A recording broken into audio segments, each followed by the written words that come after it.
আচমকা ধাক্কা খেলে শুধু তো শব্দ বলা নয়, এটা ওই শরীরের ব্যাপার আছে। হ্যাঁ, তাহলে এইখান থেকে ধাক্কাটা দিল, এই পড়লো, এই পড়ার সঙ্গে সঙ্গে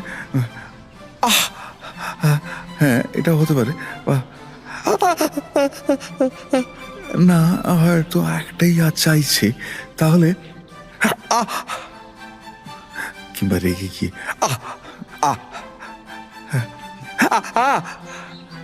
মুখটা বিকৃত হবে তো।